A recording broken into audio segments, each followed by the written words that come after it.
বড়দিনের জন্যে একটি কবিতা পাঠ করছি। নাম বড়দিন আজও। লিখেছেন ভবানীপ্রসাদ মজুমদার। এখনো দেহের রক্ত ঝরছে শিশুর, দুবেলা দুমুঠো আহার জোটে না শিশুর। এখনো মাথার মুকুট বিদ্ধ কাঁটায়, লুকোচুরি খেলা মুখেতে মুখোশ সাঁটায়।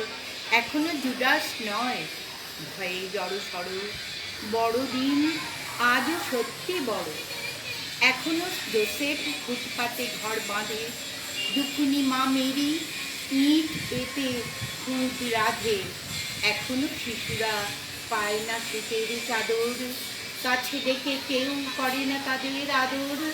এখনো শিশুরা অনাহারে মর মর, বড়দিন আজও হয়নি সত্যি বড়।